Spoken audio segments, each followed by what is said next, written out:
Now this one is for my ladies. Let's get into it. After I graduated with my master's, this woman that I used to work with, you know who you are, she pulled me aside.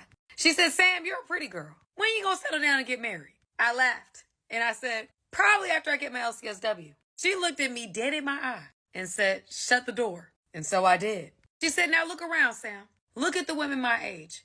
Look at the women who prioritize their career over family. And now they're lonely. All they have is their career, searching for meaning in vacations and brunches. And I saw it with my own eyes. It wasn't what I wanted for myself. She said what matters to her most now is her husband, her kids, and her grandbabies. That was her legacy. Y'all, and that changed everything for me. So I say all that to say this. Ladies, stop buying the lies of culture.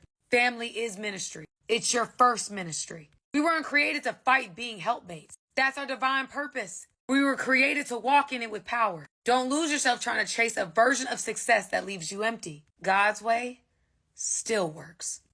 Damn! Here's a rare truth bomb. Because most women won't face this. They're too caught up preaching feminism like it's their life's soundtrack. Independent queen, focus on me, kids, not anytime soon. Then they turn 38 with a fancy resume and Instagram clout. But zero fulfillment, zero family, just hollow likes and regrets. Most won't realize it until it's way past too late.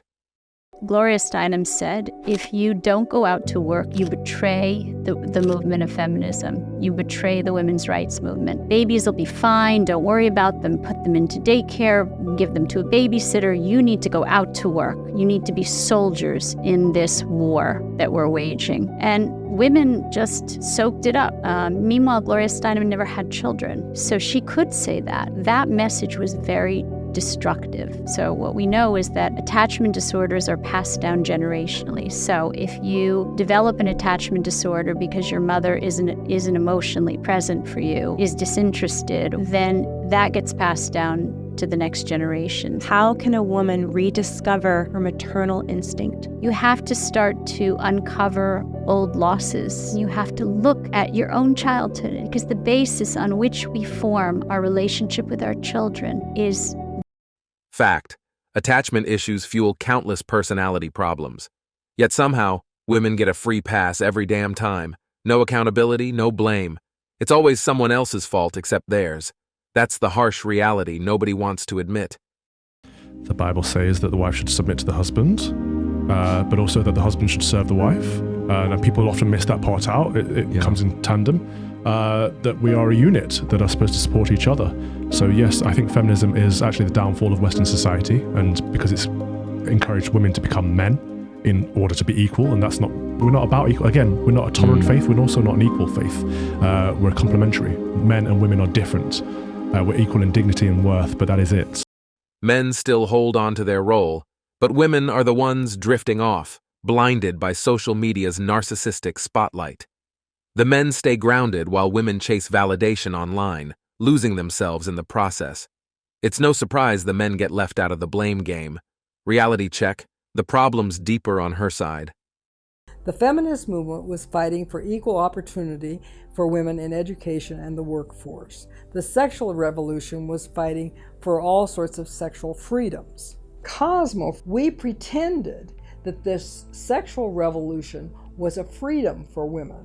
It actually was not. It was actually kind of a slavery, but we pretended it was freedom for women. And over time, as the sexual revolution and the women's movement got identified closer and closer together, a lot of women began to buy into that illusion. It's wild how the government tricked women into working for equality, only to double dip on their taxes. Meanwhile, men get slammed as misogynists for pointing this out. Society's been feeding lies for decades, and now too many women are trapped in a fantasy they refuse to admit isn't real. This mess is sick and twisted. Women's rights, but we can't define what a woman is. But also men can be women. And no uterus, no opinion. but also men can get pregnant. Men are oppressing us, but also it's okay if biological men take over our spaces and our sports. Women are so over-sexualized in this culture, but it's empowering if women are the ones sexualizing themselves. Are you guys quite done yet? Like, are you okay? That just about sums it up. This is my friend Brianna Robinson. You should absolutely go follow her. She's fabulous. It's incredibly hypocritical, as everything is. Modern day feminism is not consistent in the slightest. Somebody commented and said, high empathy and low IQ generally correlate with feelings over facts. I mean, that's the basis of modern day feminism. She spoke for all of us, men or women, and that "Are you okay?" did everything, period. With the fire that you started in me, but you never came back to ask it out. Facts. They don't miss you when you disappear. They miss you once they see you've moved on. Then suddenly, at 40, they're left all alone, regretting every missed chance. Why is it that all you ladies who dislike arrogance and like humbleness want a life that is so extra and lavish? You want 6-figure man, you want a high-value man and doing all this stuff. Why is it that everyone pretends like they hate arrogance, but then their standards are? Like, if we're being very honest, there's about, 10 of you here? Maybe 2 or 3 of you at best will get with a guy who makes 6 figures or more, because it's such a small percentage. By the numbers, it's probably impossible for all of you to get that. So there is a bit of like an arrogance to that, where it's like, if you love humbleness so much, why don't you live a humble life? What's wrong with getting with a regular dude who's got a 401k, he makes $40K a year, maybe he's home at the end of the day, he takes care of the bills, you guys got a nice little house in the suburbs. Why is that not enough? I don't understand why there's all this talk about like, would I let my high value man cheat? I'm being honest with y'all, most of y'all not gonna get one. And that's not me trying to be mean. It's like The entitlement is insane. Why do so many average women think they deserve a rich man just for showing up? Most bring nothing real to the table. No values, no depth. Life's about family and stability, not designer bags and fancy dinners. But try telling that to today's women. They only want the spotlight and the luxury. Why dating in the modern world sucks. There's a few reasons for this. Obviously, dating apps and social media, women have more choice than ever. And unfortunately for some men, what's happening in the dating app data shows this. You've basically got 80% of the women chasing after the top 10% of men. It's why women always complain, this guy cheated on me, he did this and that. It's because all of the women are chasing after that top 10% of men. But for me to dive deeper, the real issue with modern dating is women expect men to be traditional men. They want men to be strong and masculine and make money and competent and take you on a date and pay for the date and be chivalrous and act like a gentleman. Women want traditional men. However, if you look at the majority of women and these women that want those traits in men, they are not traditional anymore. So women want men to be traditional while they are not traditional. Women are not as feminine as they used to be. Women are very, very masculine in the modern world.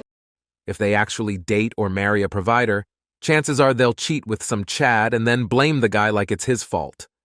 Women today dodge all accountability. Secular or religious, it's the same story. Feminism has given them a free pass to betray without consequences, no matter the promises they made.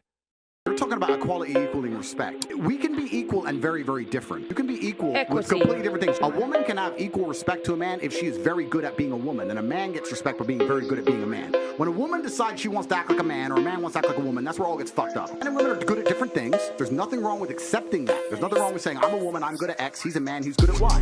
Then we work together as a team. We're talking about relationships. I don't actually need you. There's blue jobs and there's pink jobs. Why do you need a man in a relationship?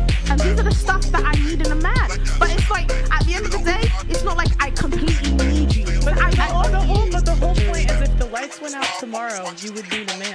In society, agrees. Why do we act like women are so I can change a tire. I'm saying if the lights went out tomorrow, you would need someone to protect you. You would. Of course. Equality isn't about turning everyone into clones. It's about respecting what each gender uniquely offers. Men excel as men, women excel as women. That's the natural balance. When feminism pushes to erase these differences, it wrecks the whole system. We're meant to complement, not clash or copy. Different roles, equal worth. That's the truth feminism refuses to face. She gets up and she says, Patrick, this is very hard for me to say this. And let me tell you why it's very hard. I said, what's that? She says, ever since in high school, I wanted to prove to men that I can beat them. So when I graduated high school and college, I opened up my salon. We do very well. I've made millions of dollars. My people and my work that work at the salon, they do very well for themselves. I drive a nice car, I have a nice house, I have money, I have millions. I don't worry about any of that stuff. You know what decision I made last night? I said, what's that? She says, I want a husband. I no longer want to compete with men. I need them. And I'm like, what? She's saying this in front of 2,000 people with her sister sitting right next to her. Wow. And now she's getting emotional. How many 65-year-old women do we have to hear saying that I marched with the feminist movement and I bought into the fact that men are the enemy? I've never been married. I'm alone and I'm miserable and I wish I would have never bought into that philosophy. Stifler, ask everyone to rate their looks on a scale of 1 to 10. 10. 10. 10. 10. Like a 6. I was going to say like a 7, maybe 8. I give myself like 6.9 on a good day. Okay, so but 10? 10, really? It's a bit of hubris, a little bit, don't you think? I mean, 10? It's confident, not confident. Yeah. Exactly. If you view yourself as a 10, then surely you must deserve a 10.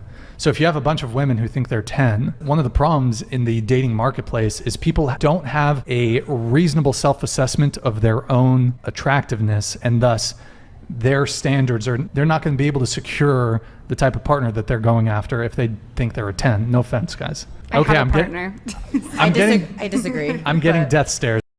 There's a razor-thin line between confidence and flat-out delusion, and nowadays every woman thinks she's a perfect 10. Delusional on every level. Nobody's flawless, but modern feminism has bred zero accountability, just endless self-delusion. These same women will be the loudest complainers once they hit 50, clueless about how reality caught up to their fantasies. That's it for today on Sigma Traits. Make sure you hit that like button, smash that subscribe button, and don't forget to ring that notification bell. Support this channel through membership. You can also support through PayPal, link in the description. Let us know your thoughts in the comments below. See you all tomorrow.